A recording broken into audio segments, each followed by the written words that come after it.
This is Amy with the Hag Reads. I am here with my weekly wrap-up. This is for the week of May 29th through the 4th of June.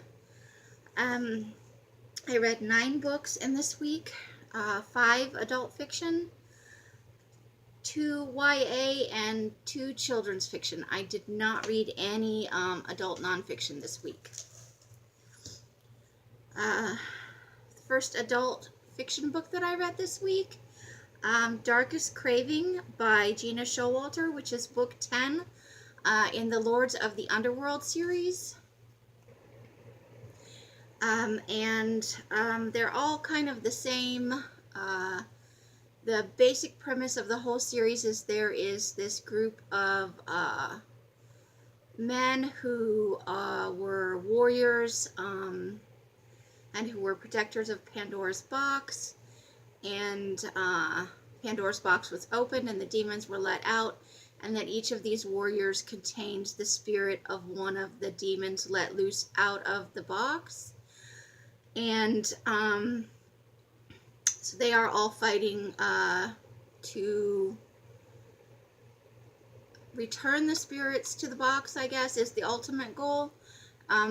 Mostly they are just trying to cope with having the demons within them, and juxtaposing the valiant warrior aspect that they originally embodied with the demon living inside them, which is a constant struggle for all of them.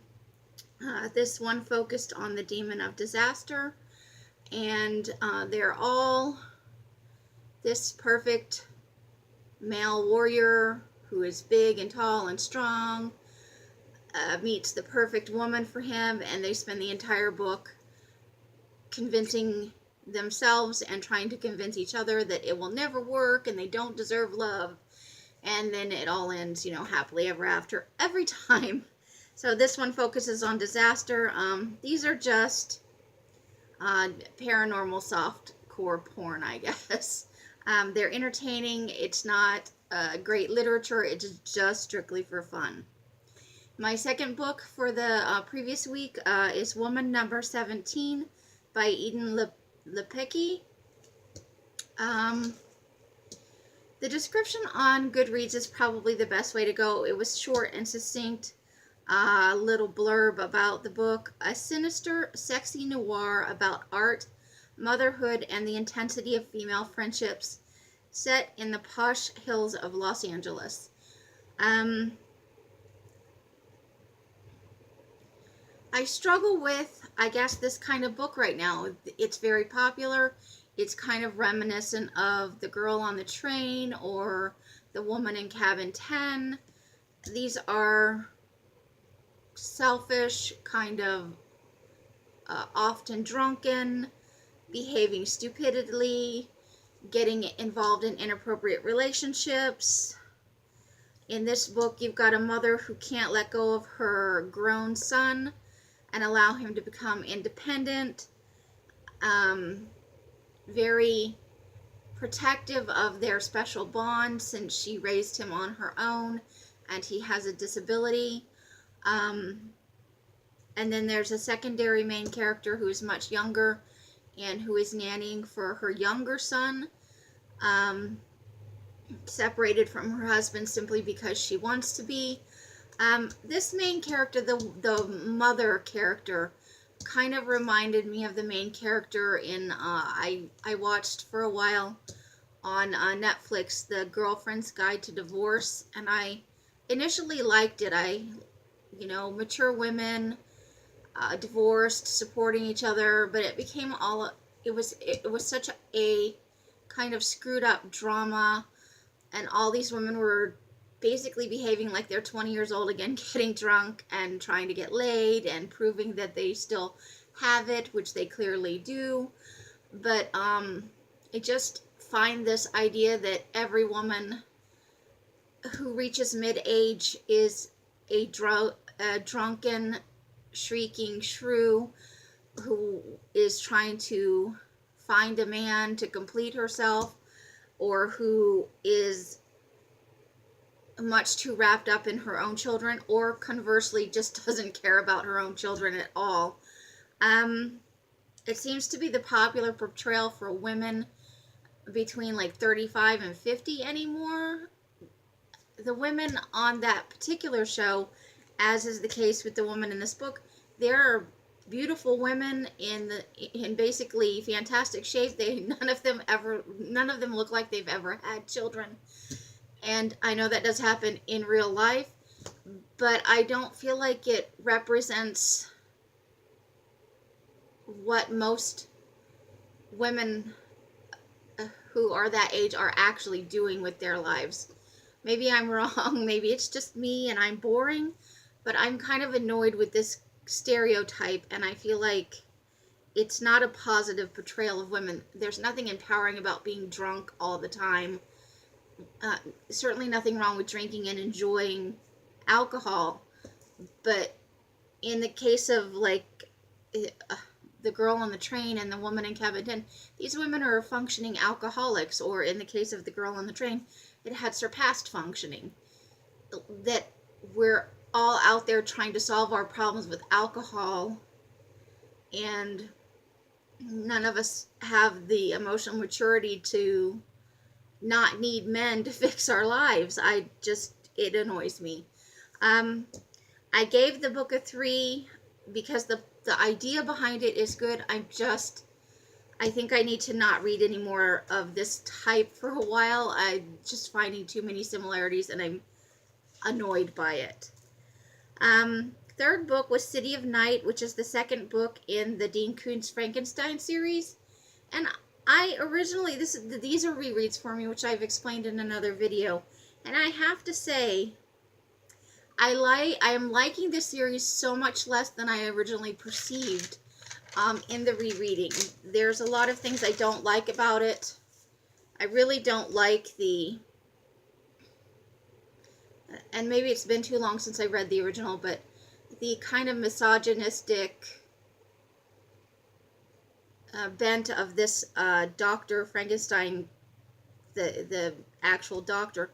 I just don't like him. Like, he's cruel and vindictive and mean, and he's created this race of super people who are supposedly better than natural human beings, but they're all subjugated to him. There's no free will in them. And I find a lot of the plot points are just very contrived. In the first book, and I don't think I'm giving anything away in terms of spoilers, his plan for world domination basically has major kinks in it, because just as he's about to, implement his nefarious plan, his creatures and his experiments and everything kind of start to go awry, and it's like a series of unfortunate events, but not as amusing as that particular book series. But it's all kind of being held together with twine and duct tape at this point. And if you're engineering a superior race, it should probably be going a little better than it is. But I don't like the main character. I'm okay with the 2 cop characters. The monster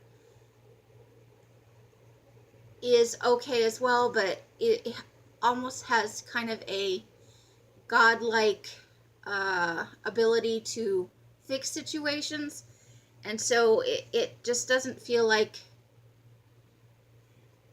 anything that could actually happen, even if you just suspend your disbelief for all the science and everything. I don't like this one either. My fourth read was Perfect Little World by Kevin Wilson. And it's an interesting premise. Basically, the idea behind this is a communal family situation. 10 families living together who are not related. It's the husband, the wife, and each of them have a newborn baby. And they all go live in the same building that basically provides all their needs. They are raising the children communally. They share cooking and child rearing, and they kind of move the children through all the families, so each family is not just taking care of its own child.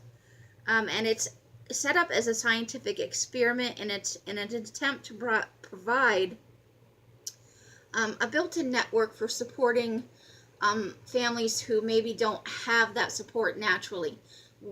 We are a society that's on the move. We don't live in the communities we grew up in. A lot of times we don't even grow up in the communities we were born in. Some families move, fairly consistently. It's fairly rare now, I think, to be rooted in place and have a community that supports you and with which you are reasonably familiar and comfortable. I think that's becoming more and more rare. So the premise of this was to provide for people who maybe don't have that financially, emotionally, with their own extended families or with any other type of fostered community, to provide the atmosphere and the place to do that, but also to provide them with job training, education, whatever it is they need to start to build their lives forward as new parents. So in the book for the first year, and this is as far as I'll go as far as the explanation, the parents are all home with the children, and they really focus on building interpersonal relationships and rearing the children as babies. And then starting in the second year, they begin with their individual endeavors with what they're going to ultimately do. And it is supposed to be a 10-year project. And I can't really go any further than that without kind of giving away the end. I found the ending realistic but disappointing.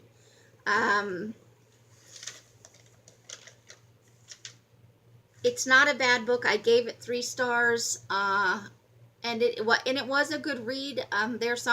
It's mostly kind of a family drama. As a big extended family, and their struggles. The main character is the only single parent in the experiment, and she's only 19. She's the youngest person, so the story is told from her perspective, and it doesn't detract in any way from it. I feel like it maybe would have been nice to see a few other perspectives, how they thought of the experiment and how they were dealing with it themselves. Outside of that, I did enjoy the book. Just the ending was, it was so realistic as to be disappointing. The next 2 books, I'm sorry. I have one last adult fiction book, and that is Flip This Zombie, which is the second book in the Living with the Dead. The first book was, I think I reviewed on my last video, and it's a husband and wife, David and Sarah, and they were having marital troubles, and that seemed to be resolved in the first novel when they figured out that they were pretty kick-ass at taking down zombies. As we join them in the second book, they have become kind of zombie exterminator service for people who can afford it, and their payment is taken in guns, ammo, meds, and food. There's supposedly a big wall down the Midwest to contain the zombie outbreak to the West Coast, and it's kind of a lawless and zombie-filled area. And then a scientist contacts them, and he wants them to procure undamaged zombie specimens for him to experiment on. He claims to have a cure for the problem. Turns out he was not all he seemed to be, and of course mayhem ensues. Those are all my adult reads. My 2 YA reads were Order of the Wicked and The Darker Side of the Rainbow, which are in-between books in the series Dorothy Must Die, which I have finished. This is the last of the in-between novels. And I'm really starting to get fed up with the in-between novels. They don't at least in the series, with the exception of a couple, they don't really offer anything new or interesting to the storyline. And I feel like they're more of a marketing ploy to keep you engaged in between books of the series and to continue to bring in revenue for the series in between books. And I was disappointed in all of them, and I'm very glad that I got them through my library, because not one of the in-between books, well, that's not true. I enjoyed two of them. Two of them I felt like gave a little bit of insight, but it wasn't strictly necessary. So I feel like it's a money grab kind of thing. This is the last time I will probably attempt to read an in-between book, because I haven't found one yet that I felt like really was necessary or that I enjoyed in a way that I was like, wow, that really added something extra to the storyline. And I did like the Dorothy Must Die series. It was an interesting retelling of the Wizard of Oz, so I enjoyed that. And my last two books were children's fiction. The Haunted Bridge, which is Nancy Drew 15, and The Missing Chums, which is Hardy Boys 14. Typical for the genre. Again, the Hardy Boys book involved a gang and kidnapping of the Hardy Boys' friends, and snakes on an island that were poisonous, and the gangsters shooting at them. And Nancy Drew's involved a jewelry, a ring of jewelry thieves. Was the overarching story, but it was more of a drama of an heiress who had lost her jewelry and was estranged from her fiance because she lost his ring. Both, they are what they are, and I enjoy them every time. I have to say I enjoyed the Nancy Drew book more than I did the Hardy Boys book. We'll see if that trend continues, and I will be back next time. That's all I've got. I hopefully will have enjoyed the books I'm reading right now more than I enjoyed some of the ones in here. I think I need to take a break from a couple of genres and come back around when I have not read quite so many similar books, and maybe I won't be quite as annoyed with them. Have a good whatever time of the day it is, and I will see you on Wednesday for a work in progress video. Bye!